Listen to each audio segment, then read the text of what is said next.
Good Friday morning. I'm Matt Carothers, and welcome to another installment of everyone's favorite 30-minute horse racing program. It's consensus. It's Blinkers Off time, and we have a big show coming. Yeah, we're all over Kentucky Derby number 138, and I used my clout, and I got a guest that had a little something to do with I'll Have Another's win. We'll get to him in a moment, and then he's become a regular on this program, purveyor of the Paulick Report, Ray Paulick. We'll talk to Ray. We'll do some handicapping. Peter Pan, Laz Barrera, opening weekend at Monmouth Park, the decathlon for Saturday. But first, that very special guest, you know, when I promise you something, I deliver. He's on the line right now, the winning trainer, Derby number 138, celebrity trainer, Doug O'Neill. Doug. Hey, Matt, you're not going to tell everyone that I paid you $100 to come on the show? No. I would never do that. I would never do that. But you've gone from a trainer to now you're like, you have the celebrity chefs like Bobby Flay, and you're sort of a celebrity trainer now, right? I don't know about that, but, I definitely, with I'll Have Another's performance, both in the San Diego Derby and the Kentucky Derby, I'm trying to let everyone know how great Hollywood Park and Santa Anita and Del Mar are, and that's, where I'll Have Another got all his foundation at, and, just trying to really promote Southern California racing, because I think there's so much great going on the West Coast.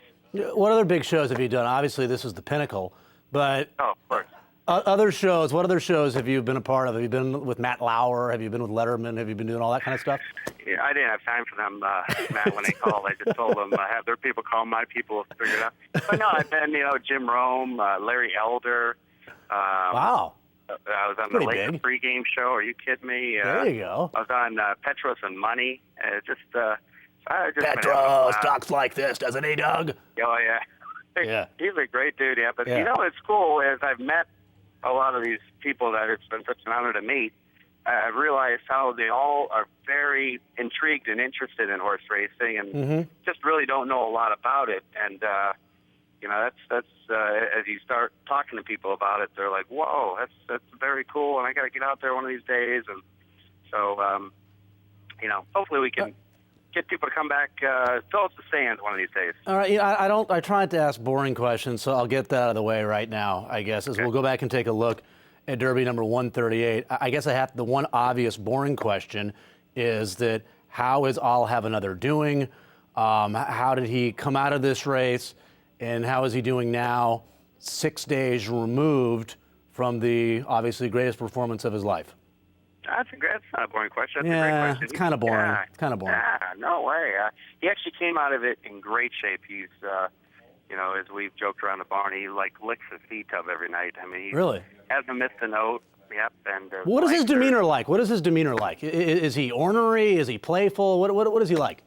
He's really quiet in his stall, but if you go in there and he's had enough of it, he's a stallion. He'll strike at you and try to bite at you, and okay. But I mean, when everything's done and his webbing's closed and the screen door's closed, he lays down half the day. I mean, he's a real mellow horse. Okay. In the stall. And then outside on the track, he's got great energy, but no nervousness, no anxiety, just a true professional, and he gives you 110% every morning working out, and you can't ask for anything more than that. I want to ask you about your brother, who's a little under the radar, I think definitely nationally. Talk about Dennis. First of all, who was more excited after the race, you or Dennis, you think? God, I was pretty pumped. Right? We get pumped in our own way. He was kind of a little melancholy and just in awe, and I was like chest bumping and hitting people, knocking people over. Oh, there you are. My goodness. Wow. Yeah, the bull and the holy mackerel. I didn't know you had that kind of vertical, Doug. That was pretty impressive. I know. No, you could roll a dime. Yeah. Put a dime under my seat. No, but people that don't know, I mean, Dennis, integral part of the operation for a long time, right? He's the guy with the eye for the horse flesh, isn't he? He's amazing. He's got a great eye for horse flesh, for stride, for motion, and a lot of people do, but I think what separates Dennis from a lot of other people who try to scout racehorses is Dennis has a lot of confidence. When he sees something he likes, you know, you can't get him off that. And, you know, there'll be a lot of times where people will be like, yeah, I like that horse, but I don't know, I'm not crazy about this or that. And when Dennis walks in on one, he likes it and he stays there. And I think that really helps, you know, successful guys like Paul Rudd. And when Dennis locks in on one, he obviously wants to see what Dennis is looking at. And when Paul sees the same thing, then usually the purchase happens, and I'll have another. That's how he came about. And one of the horses in the Preakness you will not have to deal with is Dullahan, who finished third in the Derby, Doug. He's going to wait for the Belmont, it appears. But we need to talk Bodemeister a little bit, and I want you to be honest with me, Doug. You know, I don't want any. You know, I want a straight up answer from you. When Bodemeister turned in for home, did you think for a moment that he might pull away and win by 8? God, you know, I was in my own little world, Matt. I didn't even know that was Bodemeister on the lead. I was completely focused. I swear, I'm a sack of Bible. Okay. It wasn't until I watched the replay and that I knew all this. But I was just focused on our horse. I lost him down the backside, of course, with all the corporate tents and all that stuff. But as I saw number 19 pop up 5th on the screen, I was like, here we come. So I had no idea who was on the lead, but I knew we were in the clear and we were stretching and we were coming. And I really thought we got the lead like mid-stretch. And that was another thing I was shocked when I saw the replay. It wasn't until the last 100 yards we got the lead. So, you know, it didn't really unfold exactly the way I thought watching it live. But, man, oh, man, you know, how sweet it is for Team Redham. Are you, insulted might be too strong of a word, but in terms of what it looks like, if Bodemeister goes in the Preakness, he's going to be your morning line favorite, even though you just beat him, and he's probably going to be your post-time favorite. Does that bother you at all, or is that actually, do you think, hey, we're the Derby winner, and we don't even have a lot of pressure. We're not even going to be favored to win the Preakness. It makes it a little easier for us.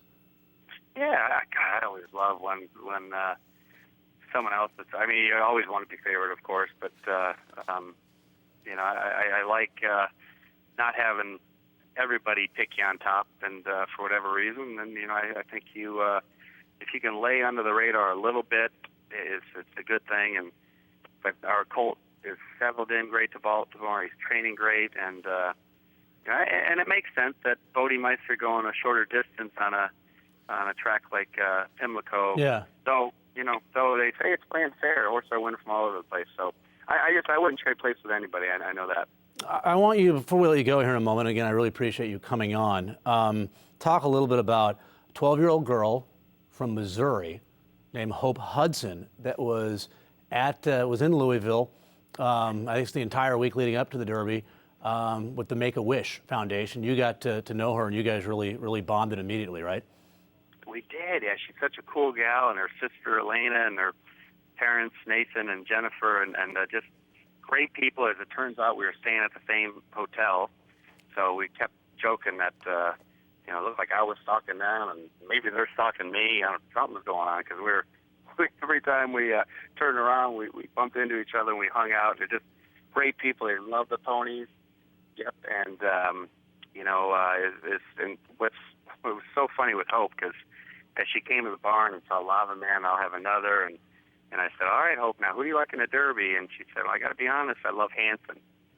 And I was like, Hope, are you kidding me, really? And so we made this pact that turn for home, if Hanson was backpedaling, she'd be rooting for I'll have another, and vice versa, I'd be rooting for Hanson if I'll have another was backpedaling. So we had a lot of fun, and it's so awesome. They have a break in their schedule to where they can come to the Preakness. So we're just pumped, and we're trying to keep the same group of friends and family to kind of shift from Louisville to Baltimore, and they're keeping that intact. So it's a beautiful thing. Yeah, she has Hasdu-Cheney syndrome, a rare connective tissue disorder, and she's wheelchair bound. But great story with her. And you actually, Lava Man, who obviously the pony for I'll have another. She got up on Lava Man, right? Is that what I read? Lava Man. Unbelievable. Got on Lava Man and just had a total natural seat on the horse and stayed right in the middle of the saddle. She was patting him on the neck, and it was just so cool. And very cool. We were all like, so she's a cool girl, strong girl, and what an awesome family. And they love the ponies, so you got to love that. All right, Doug. Well, again, thank you so much for When are you going to Maryland, by the way? You're in LA now? Oh, you're there now? No, I'm in Maryland. Yeah. Oh, you're there now? We're training. Okay. We got the big boy training. Yeah, we're here. And Okay. I got a 5K. We're running a 5K. Our whole barn is running Really? a 5K tomorrow. So Wow. I got it. Oh yeah. A fit guy like me, I'll probably knock down some records tomorrow. Okay, hopefully it won't be too hot and humid for you in Baltimore. Doug, again, thanks for coming on, and best of luck with all having Thank other.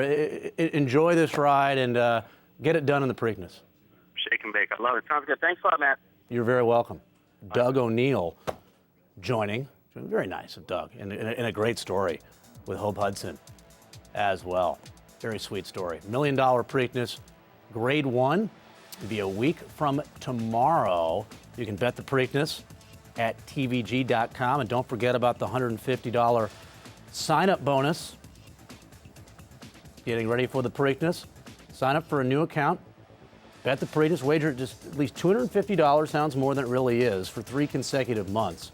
You know, there are 30, 31 days in a month. The $250 over that span, really not that much. And you'll get $50 back every time you bet that $250 a month for 3 months. Kentucky Oaks, summer applause. The wise guy horses again. Not that she was bad. Grace Hall. Okay.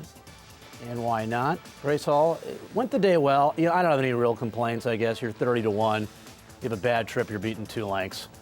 I definitely had worse picks in the Derby than that. Union Rags, I got a bad trip, and ugh. ROI is getting bad, Steve. It's getting bad. It's getting bad. It's almost panic time. Almost panic time. It's almost panic time. No, we got to show it. We got to show it. I don't cower from anything.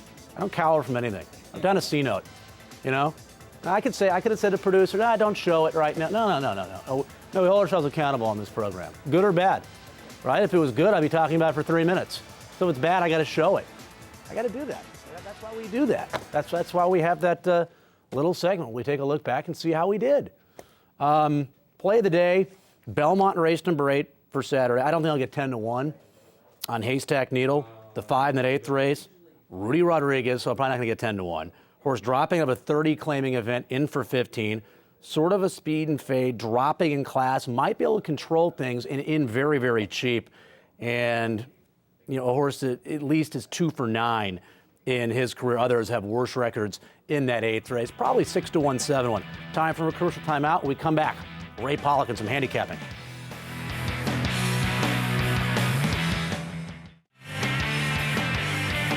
Oh, you know it. You love it. You love the segment. Bzzz. Paulick Report. Go there, folks. Ray Paulick. He's the man in charge of the Paulick Report. He joins us right now. Wow, this Skype is getting better and better. This is a great shot we have right now. It's real clear today. How are you? That's good. How you doing, man? I'm doing well. I'm doing well. I had a nice conversation, I thought, with Doug O'Neill. I just want your thoughts quickly on the whole weekend. It was a pretty big success, wasn't it? Derby Sure weekend? was. Yeah, and you know, just let me say about Doug, that's a great thing he's doing with the little girl, and he's one of the racing's biggest promoters. He really is. But yeah, Churchill had a huge weekend. They had record attendance and handle on Oaks Day, record attendance and handle on Kentucky Derby Day. It was up, the handle was up enormously from last year, from about 165 million to 187 million. That's a big jump in 1 year. And Yeah. I think a lot of it had to do with the fact that the field for the Derby was so deep. Yeah, it was a huge weekend from, you mentioned record handle, record on track. Before we get to the handicapping, a lot been going on with NYRA over the last few weeks. I want you to tell me about the new executive vice president and COO, Ellen McLean. Seems to be real bright, young, too. I saw her photo, kind of a young person now in charge. Yeah, honestly, we need more people like her in horse racing. I agree. She's a graduate of Brown University. She got her master's at Harvard. However, she's only been in racing since 2009, and I believe maybe late last year was appointed as the COO of New York Racing Association. With Charlie Hayward, departing as a result of this scandal involving the takeout increase or lack of a decrease. They're really light on people with racing experience, and my sources have told me that they are kind of reaching out to some people who have had some very prominent positions in horse racing that may not be involved anymore, and some other people who are involved. So NYRA right now is in a position of trying to strengthen their management team. Isn't that what smart people do? She has the intelligence. Yeah. You mentioned Brown and the Masters and such. Then you surround yourself with the racing people, right, to help you. Isn't that what you do? You kind of delegate to a certain extent. Well, absolutely. And one of the signs of a really smart person is surrounding yourself with good people. And she inherits a situation that's not really ideal. There's not even a marketing director for NYRA right now. That they sorely need that. And of course, with as much dialogue is going on with Governor Cuomo, they're going to need somebody that can work with the politicians in New York, up in Albany. Well, you must admire me for that. Danielle, who real well, is a producer of this program. We got a fabulous director in Deb. Steve, out here helping out. I mean, that's what I do. All you got to do is show up, right? Exactly. Even I can look okay because of the people that I surround myself with. Let's do some handicap. Let's improve. Let's do better. Let's do better. We both had bad trips in the Derby for sure. Let's do better this week. We'll begin with our spotlight race, which is more of a nightlight race. This you don't need the spotlight for this. You just need that reading lamp, I think, as you're going to sleep. Field of Steve. Somebody took my second page of this race. Somebody stole it. Where is it? Seriously, I just told everybody how good you are. You let somebody come over here and steal part of my Laz Barrera. Oh. Laz wouldn't be happy about this. Only 4 horses showing up. No. Trainer of the last Triple Crown winner, Steve. That'd be affirmed back in 1978. Baffert has 2 of them in here. He has Gunboat and Drill. Bob has, I think, 84 3-year-olds that are really good right now, right? Is something like that, Ray? Yeah, I don't know if it's 84, but the number's about that. Yeah. And I'm going with Gunboat here just because you got 2 let's do it Baffert together horses, here. and I'm taking the longer price of the 2 he needed the last race, and I just think he'll show up and run big on Saturday. I agree with you. I think he gets the lead in this race. I'm in trouble. He couldn't get, yeah, you sure are. He couldn't get the lead from a talented B and Cone horse named Innocent Man in an optional 80 race in which he needed his first start in 7.5 months, second off the layoff, gets the lead this time. We'll go with Gunboat in our spotlight race. So, It'll be fun to see what American Act does there after his last start. Yeah, it was. I mean, yeah, against that group, he was able to overcome blowing the turn and still able to win the Harry Henson opening night, Friday night at Betfair Hollywood Park. Move on to the Peter Pan, and I just heard some news. David Grenning, I think, might tweet more than you, Ray Paulick. I'm not sure, but he's a tweeter. He's a tweetaholic, and apparently Teeth of the Dog, Mike Matz, the conditioner of the 10. This horse is going to scratch from this race and going to go in the Preakness a week from Saturday. I guess something's open. Obviously, with Dullahan not going, open up a spot. So Teeth of the Dog will be scratched from this race, Ray. Yeah, I think he was already probably going to make the field of the Preakness, barring a couple surprise entries. So Matz was just covering his bases by entering here in the Peter Pan, and he's part of the deep contention. I think it's a very tough field, and I just couldn't get around Mark Fileski here. Really? I think Larry Jones and Brereton Jones did the right thing by skipping the Derby. They just felt he wasn't up to 1.25 miles, 20 horse field. Believe you can connections. Yeah, exactly. And this is a good spot for him. He hasn't won a stakes race yet, but he's come awfully close the last 2. I just can't get around him, and I know he's going to be the short price, but I think they're going to be rewarded by doing the right thing and not throwing him to the lambs in the Derby. Yeah, I don't know. I know there's a lot of pace in this race. I just can't go with a favorite in a race in which I think almost anybody can win. I really like the performance of La Bernardine versus older horses in an allowance race on the 7th of April. And this horse, part of the pace, you look at 46-4 for the half, doesn't sound like it's that quick. This was Wood Memorial Day, right? And the track was kind of slow. I'm looking at the charts right now. In the Cumley, Broadway's Alibi, who ran second at Kentucky Oaks, got the lead going a mile, 47-1. Trinidad went 47-2 in the Bayshore. The Carter was nearly 47 for the half. That was a pretty quick half mile that day, Wood Day. This horse has some talent. He's on the improve. He's bred to stretch out. And he's a price that I'm looking for in a wide open event as he's 15-1 on the morning line, Eddie Castro for Kieran McLaughlin. It is opening weekend at Monmouth Park as well, and it's one of my favorite places. I'm guessing you've been to Monmouth several times. I have, and it's lovely, just isn't it? It's a lot like Del Mar, except you can't walk to the ocean; you have to drive to it. And racing's pretty good there. It is, and you know, their meet highlights are, I mean, their A races are legitimate A-type races in the United Nations, and the Haskell, that whole undercard is just fabulous on July 29th. It's a big sire-making race, actually. It's a very important race for breeders. So yeah, the Haskell's huge. Yeah, you have the Eatontown and some other really good races on that undercard. The Island, as I mentioned, I think on the air yesterday, I saw Skipaway win that race back in 1998. I think it might have been the last start of his career. Decathlon, this is a kind of a salty group, field of 9 going in this race. Were you a little surprised, like I was, when my man Brad Thomas installed zero rate policy as your 3-1 favorite morning line? I love Brad, but I was a little surprised he did that. I didn't analyze it from a morning line standpoint. I was just trying to look for some kind of a price here, and I ended up with Bank Merger, who you know is back with Kieran McLaughlin. He was with Saeed Bin Saror for a while. I can see it. Yeah, he's a solid horse. They've got him, I guess, at 9-2, and you can never go wrong when you put Jersey Joe up on a horse. So that's, I hate to just say I'm picking a horse on the basis of a jockey, but this is a good horse. Bravo rides that track better than anybody, and Kieran is hot with horses off a layoff. Yeah, and he won. It was a sloppy racetrack, but he won off a layoff.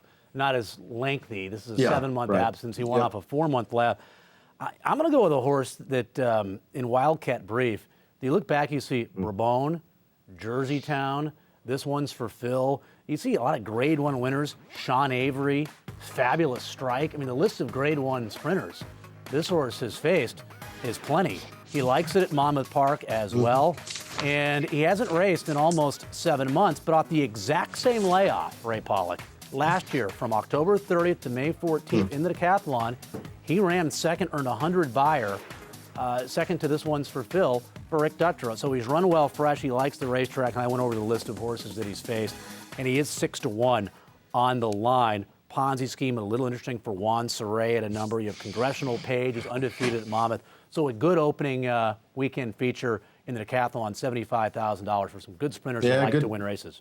Good betting race for sure. It is. The Marine at Woodbine. The Celine, by the way, is our Sunday spotlight race in the network. The Marine is on Saturday. That's a $150,000 event. Field of 6 going here. And you have Incredicat the 6 and Classic Bryce the 1 coming out of the same race. And Incredicat got the jump on Classic Bryce. But couldn't you argue that Classic Bryce could turn the tables? Because you could argue that Incredicat doesn't get the lead, the easy lead that he was able to receive in that win on the 21st April.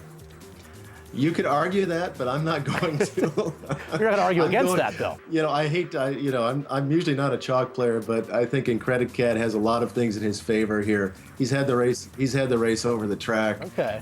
He's unbeaten there at Woodbine. Good trainer, good connections. I'm just going to take the chalk here and eat it if I lose. And you're a nice guy. You're not very argumentative, just in general. Which is one reason why we get along so well. Well, I don't want to say what you're full of because we're on TV. So. No, you'll write about it later. I do want to ask you if you had any big story that's brewing here. So we have about 1:30 left in the show. I ended up with Bridgelone in this race. I liked the win at Keeneland. Got by your 2-1 favorite in that race, Lord Tarzan. It was able to score. I think a horse on the improve. Back at the same distance over synthetic this time at Woodbine. I will go with Bridgelone at a little price for Todd Pletcher. About 1:20 in the show. Anything that you're working on here that you can maybe, you need a couple more sources, but you can kind of hint about? Well, really, the big story is New York. What's going on there between the board of trustees at NYRA and the governor? They had a meeting the other day, and I don't know exactly what came out of it, but Cuomo has been pretty adamant that he wants to change the way NYRA operates. And I think what that means is he wants to change the board structure so that there are more board members representing the governor's office, the Senate, and the Assembly. versus horsemen the way it is now. So he's going to try to populate that board with more political appointees, and I don't think that's a good thing. So the interesting thing is how Naira is going to respond to the governor over the next few weeks. I thought New York OTB used to be just one big political appointee. I don't know, but at least they're trying something in New York. Ray, appreciate the time and good luck with your Thanks a lot. Always a pleasure this to see weekend. you. I mean that, and we'll do it again next time as we'll talk Preakness. Next time in this program, I want to hear from you. Blinkers Off at tvg.com. I want your play of the day, me against the world. Hopefully we'll bring that segment back next time on Blinkers Off. That next time, 11:30 Eastern, 8:30 Pacific. It'll be May 18th with our Preakness edition.